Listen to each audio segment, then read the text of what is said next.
La salud y la calidad de vida son palabras mayores.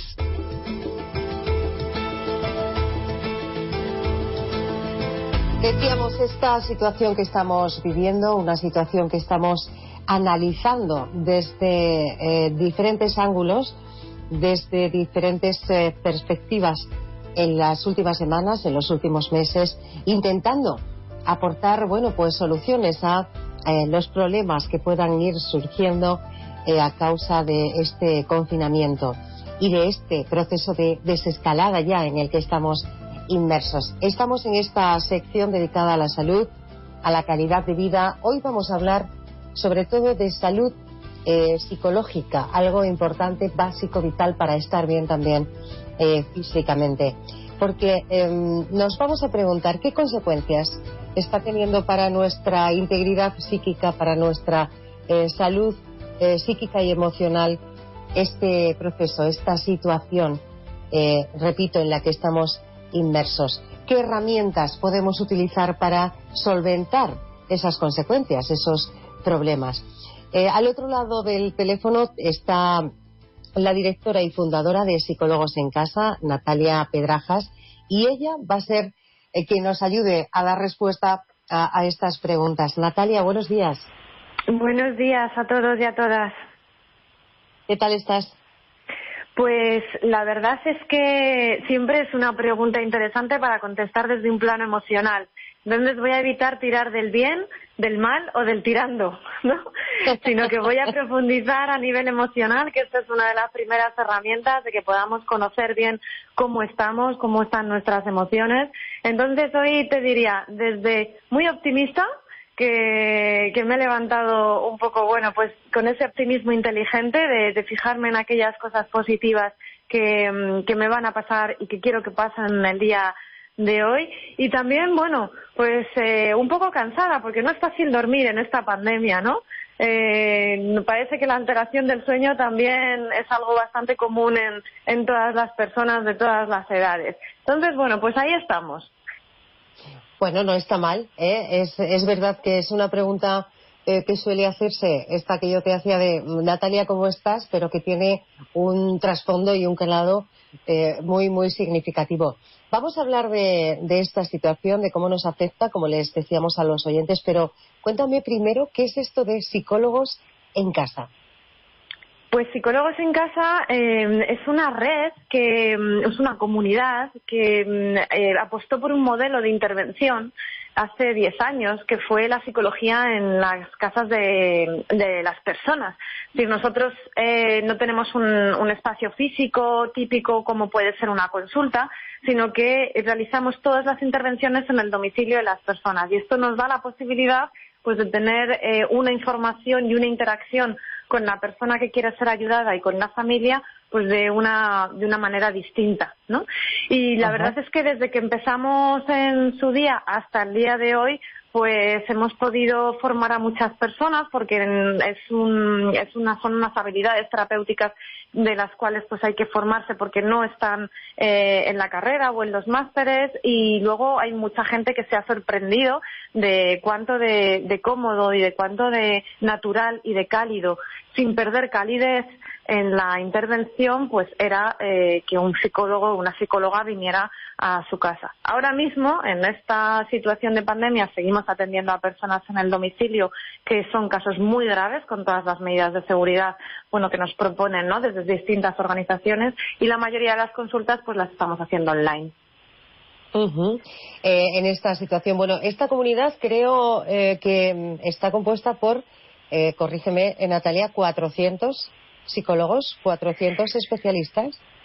Sí, efectivamente, después de, 10 años, que cuando empezamos unos compañeros, ¿no?, de trabajo a crear la red, éramos muy poquitos, y ahora la verdad es que venimos siendo un grupo muy grande, como digo, una comunidad que trabaja muy bien en intervisión, en modelos de intervención, donde compartimos mucha formación, muchos materiales, y hacemos que la psicología no sea muy solitaria, sino que sea más comunitaria y podamos apoyarnos los unos a los otros. Entonces, sí que es una gran red donde hay que estar cómodo y cómoda, y donde te aporta mucho y donde tú también puedes aportar. Vamos a hablar de lo que decíamos al inicio, Natalia, de esta situación en la que estamos. Tú decías, hombre, tampoco se duerme mucho ahora, ¿no? Que es uno de esos síntomas que han ido apareciendo desde el inicio del confinamiento y que nos han dicho, nos hacían ver, ¿no? Físicamente que algo no era normal, que la situación que vivíamos nos confirmaba que, pues era una situación alterada con respecto a lo que estábamos acostumbrados. Pero más allá de de esta salud física de la que también hablamos muy a menudo, ¿cómo nos afecta? ¿Cómo nos está afectando? ¿Qué estáis notando también vosotros en esos pacientes a los que seguís conectados? ¿Qué está afectando y de qué manera está este confinamiento? ¿Cuáles son esas consecuencias las más comunes, no? Pues la verdad es que a todos nos ha pillado esta pandemia en un momento determinado de nuestra vida. Es decir, no ha avisado, ha venido sin avisar. Entonces cada uno necesitábamos pues enfrentarnos a determinados retos que estaban en nuestro horizonte. Es decir, pues hay personas que estaban siendo padres o madres, hay gente que se estaba separando, hay otras personas pues que estaban enfrentándose a nuevos trabajos, ¿no? Otras personas que estaban emprendiendo. Es decir, que de alguna forma cada uno tenía su propia mochila con la que iban dando y de repente vino la pandemia. ¿Qué es lo que ha ocurrido? Lo que más hemos notado es que esas mochilas, en esos retos a los que la gente se estaba enfrentando, se han hecho mucho más pesados, se han intensificado y ahora caminar con esa mochila se hace no tan llevadero, se hace mucho más pesado. Entonces es importante saber que en esta pandemia lo que más hemos notado es una intensificación de emociones, una intensificación de mochilas que la gente lleva a su espalda y una cierta desregulación emocional. Si hemos pasado por muchas emociones, a veces con una intensidad muy alta, otras veces incluso ni siquiera nos hemos permitido vivir una emoción porque estábamos muy bloqueados, y lo que nos hemos dado cuenta es que al final todo eso ha desembocado en mucho estrés, mucha ansiedad, que es una de las grandes motivos de consulta. Y también, por supuesto, en este país, que es uno de los que más ha sufrido los fallecimientos, pues muchas consultas relacionadas con las pérdidas de seres queridos, ¿no? Con ese duelo que han tenido que iniciar pues muchas personas. Son esas esas consecuencias, ¿no? Como yo te decía, las más comunes que habéis detectado. Pero ya que estamos hablando contigo, que eres psicóloga, creo que es importante también recordar a los oyentes, Natalia, que no pasa nada por sentir emociones que podamos tildar, ¿no? O considerar negativas, esa ansiedad, ese estrés, que no es algo totalmente anómalo en la situación en la que vivimos. No hay que asustarse en exceso. Efectivamente, todas las emociones son funcionales. Es decir, cumplen dos características básicas. La primera es que nos permite desarrollarnos, nos permite sobrevivir en el momento en el que estamos, y la segunda función básica de las emociones, de todas las emociones, tanto las agradables como las desagradables, es que podamos ser inteligentes a nivel emocional y adaptarnos mejor a la situación. Entonces, desde sentir un miedo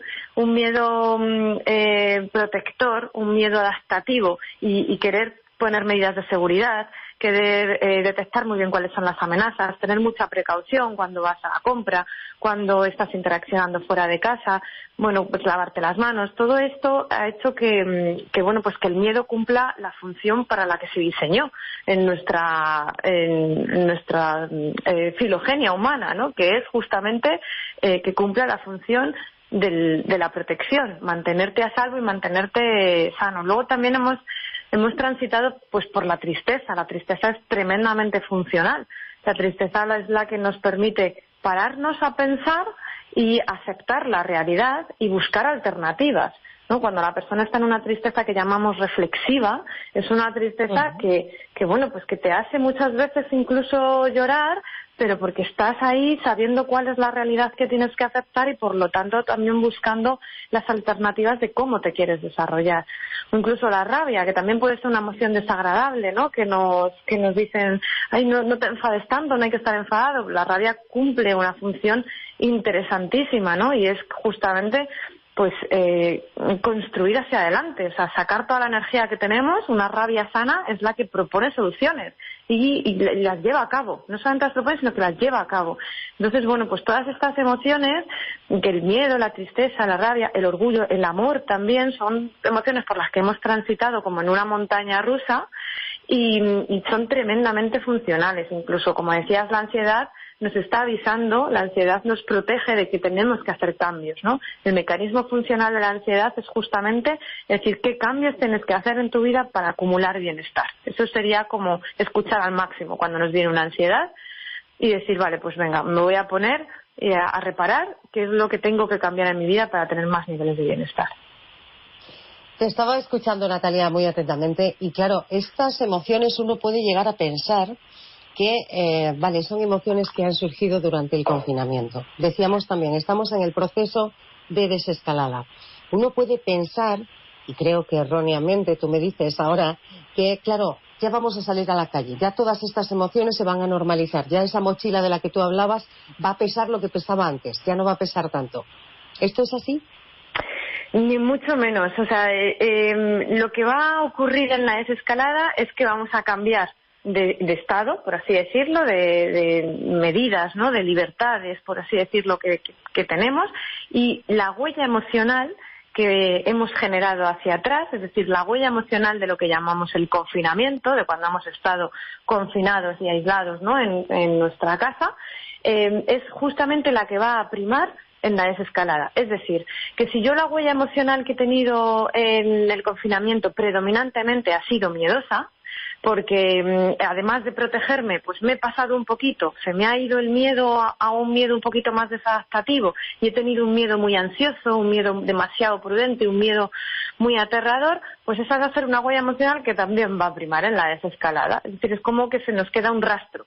Si en cambio durante el confinamiento he tenido una huella emocional predominantemente orgullosa, es decir, me he sentido satisfecha conmigo misma, con mi familia, con lo que he conseguido, cómo he ido sorteando los obstáculos, cómo me he ido enfrentando a los retos de mi trabajo, a los retos de mi familia, en la desescalada va a primar la huella emocional que he generado y voy a seguir en esa dinámica. Entonces, lo interesante es saber que lo que hicimos en el confinamiento nos va a ayudar o no nos va a ayudar tanto en la desescalada. Entonces, si nos damos cuenta de que hay algo que hay que mejorar, pues el momento de hacerlo a nivel emocional, porque claro, las emociones son las que dominan el mundo, como solemos decir en el equipo, ¿no? Y son justamente las que nos ayudan a ser tremendamente adaptativos y tremendamente funcionales, las que nos van a guiar para que la situación la vivamos desde el éxito, ¿no? Y no desde otro lugar. Entonces, en esta desescalada sería interesante saber cuál ha sido tu huella emocional en el confinamiento y ver cómo nos enfrentamos a las siguientes fases, ¿no? En las que vamos a estar.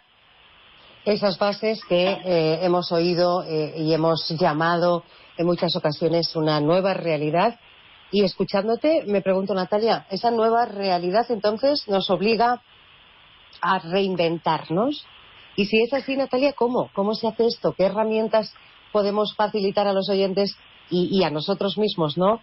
Escuchándote a ti para que ese proceso sea lo más efectivo posible.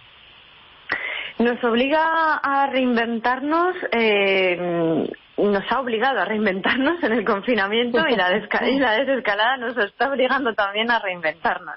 Efectivamente, lo que nos tiene sobre todo muy entretenidos es la creatividad, es decir, de qué manera podemos aumentar nuestra capacidad creativa buscando soluciones de una manera en la que antes pues no se nos hubiera ocurrido. Por ejemplo, en el plano de los mayores ha habido unas iniciativas preciosas cuando queríamos que esos mayores no estuvieran solos, que siguieran conectados con nosotros, pero era importante que estuvieran aislados porque se tenían que proteger muchísimo para no caer malos. Hay un montón de familias que han enviado teléfonos móviles ya configurados, tablets ya configuradas, para que simplemente la persona lo tuviera que recibir, la tuviera que encender y ya se pudiera conectar a través, ¿no?, de una pantalla con las personas, ver a sus nietos, ver a sus hijos, ¿no?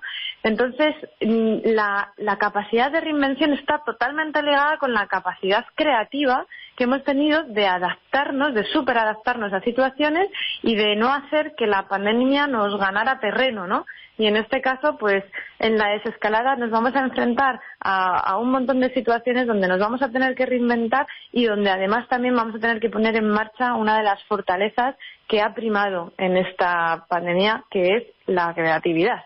La manera distinta de hacer determinadas cuestiones que antes veníamos haciendo de una manera muy natural, muy automática, y ahora ya hemos tenido que darle una vuelta de tuercas, pues incluso desde cuánto nos hemos cocinado, ¿no?, en esta situación, es decir, de qué manera no hemos salido de la cocina en todo el día, desayunar, comer, cenar con nosotros, con nuestras familias, ¿no?, o de qué forma pues nos hemos mantenido físicamente activos, hemos cuidado nuestra salud física, haciendo ejercicio a través de una pantalla, cuando antes jamás se nos hubiera ocurrido esto o difícilmente, ¿no?, nos hubiéramos puesto en esta situación. Entonces, nos ha ayudado a reinventarnos y la capacidad que nos ha puesto en juego es la creatividad, sin duda. Y aquellas personas que han sido más creativas también han podido tirar de esta fortaleza para adaptarse mejor a las situaciones. Estamos en este proceso ya, evidentemente, vamos a pensar, y yo creo que es así, ¿no? Te iba a decir, vamos a pensar en personas que nos están escuchando y tengan esas emociones, ¿no?, esas sensaciones en esta situación, ese estrés, esa ansiedad, ese incluso, ¿por qué no?, miedo, ¿no?, a salir a la calle, miedo a lo que vendrá, a esa nueva realidad. Pero son emociones que, en el fondo, Natalia, hemos vivido y sentimos un poco todos. ¿Qué herramientas podemos darles? ¿Qué podemos decirles a los oyentes, Natalia? ¿Qué consejos, tú como experta, podemos indicarles para que, reconozcan esas emociones y se enfrenten a ellas con la mayor naturalidad posible?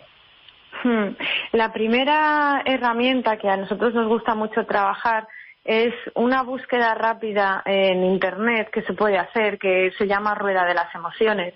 Y entonces ahí te encuentras un montón de palabras. Es como de repente abrir una especie de lenguaje nuevo y emocional donde podemos ser capaces de identificar más que evocar. Y esto es muy interesante porque cuando me has preguntado al principio de la entrevista cómo estás, yo tengo que evocar palabras y es a veces muy difícil y depende de en qué circunstancias no estás como del todo preparada a evocar esas palabras. Entonces, la rueda de las emociones, que hay muchos autores y muchas organizaciones que han hecho la suya particular, todas son útiles, significa que puedas empezar a hablar en un lenguaje emocional, aumentar tu lenguaje emocional y, por lo tanto, intensificar y de alguna forma identificar mejor cómo te sientes. Y este es el primer paso. Es decir, la primera herramienta que yo puedo dar a los oyentes es describe muy bien cómo te sientes cada día, al principio del día y al final del día. Ponle palabras, ponle lenguaje emocional. Y como es muy difícil evocarlo, coge una rueda de las emociones y mira con qué palabras te sientas más identificado y más identificada. Entonces, a partir de la identificación emocional ya estamos haciendo el primer paso para que nuestro cerebro se dé cuenta de cómo estamos. Y ahí ya se ponen en marcha soluciones. Si estoy con muchas palabras emocionales relacionadas con la tristeza, bueno, pues estoy aceptando una pérdida, estoy aceptando una realidad y lo que tengo que ponerme es en marcha para pensar, porque la tristeza es la emoción más inteligente, me tengo que poner en marcha para pensar y para buscar alternativas a mi desarrollo, para buscar alternativas a las situaciones críticas que estoy pasando. Si tengo muchas palabras relacionadas con el miedo, bueno, pues estoy en una situación muy miedosa, me estoy protegiendo, está bien, pero si me paso de miedo, entonces estoy en una situación de mucho estrés, de mucha ansiedad, ¿no? Entonces, bueno, pues voy a poner las medidas de seguridad adecuadas, no voy a ver demasiado la televisión, no voy a escuchar demasiada información a través de los grupos de WhatsApp cuando la gente bombardea, ¿no?, con informaciones que pueden generarnos mucho miedo, porque yo ya tengo el miedo muy alto. Entonces, bueno, dependiendo de la predominancia de la emoción, y para eso hay que escucharse y hay que identificar cuáles son, pues a partir de ahí hay que buscar cuál es la función más adaptativa de esa emoción y llevar a cabo pues estrategias y hablar con la gente para ver cómo ellos están gestionando también sus emociones. Y cuando tienes, sin duda. cuando tienes muchas dudas, cuando realmente no puedes, cuando llegas a un momento en el que tú solo, pues pedir ayuda, por supuesto, eso es interesantísimo. Pedir ayuda psicológica, psicoterapéutica. Eso iba a decir, y es casi una obviedad. Yo creo que todos, ¿no?, sabemos que cuando uno necesita ayuda, lo más inteligente es pedirlo, pero a veces no viene mal. Creo que es muy necesario recordarlo e incidir en ello. Natalia, si alguien quiere contactar con vosotros, con Psicólogos en Casa, ¿cómo puede hacerlo? Pues tenemos una página web que son www.apoyopsicológicoencasa.es. Entonces ahí hay un cuestionario que es anónimo, que puede preguntarnos dudas, que puede, además si entra en la web va a haber muchos vídeos que hemos colgado, porque hacemos videosesiones grupales que son gratuitas. Como sabemos que no todo el mundo puede ahora mismo permitirse una ayuda psicológica, todas las semanas tenemos videosesiones grupales gratuitas y luego después las colgamos en la página web, y ahí ya pues una por semana, y a lo mejor hay 7 u 8, ¿no? Y después también atendemos por WhatsApp las consultas que quiera la gente preguntarnos al teléfono que también está en la página web, pero si queréis os lo digo, es el 625-047-300. 625-047-300, nos escribís un WhatsApp y nosotros todos los días rigurosamente los vemos, contestamos uno a uno. Si tenemos algún recurso ya hecho de una pregunta específica lo mandamos, y si no, pues bueno, aconsejamos a esa persona que empiece un proceso de intervención psicológica, ¿no?, dependiendo de lo que nos cuente cada uno. Pues ahí quedan esos datos de contacto. Son muchas las personas que ya están en contacto con vosotros, sin duda. Ya lo decíamos al inicio, Natalia, pero este proceso de desescalada en el que estamos inmersos seguro que va a hacer que otras muchas personas requieran de vuestros servicios. Insisto, es lo más inteligente en este mundo, es pedir ayuda a profesionales cuando se necesita. Natalia Pedrajas, directora y fundadora de Psicólogos en Casa, gracias por estar con nosotros esta mañana y por hablarnos de una manera muy, muy sencilla. Yo creo que todo el mundo ha entendido lo que queríamos hacer llegar esta mañana. Natalia. Pues me alegro mucho, gracias a vosotros por el espacio, porque es interesantísimo que a través de la radio podamos colarnos en las casas de las personas y trabajar en este mundo tan apasionante como es la psicología, como es el bienestar mental y como son las emociones, que son tan necesarias para afrontar de una manera muy, muy adaptativa, muy funcional, ¿no?, pues los retos que se nos presentan. Muchas gracias, Natalia. Un abrazo grande y cuídate. Hasta luego, gracias. La salud y la calidad de vida son palabras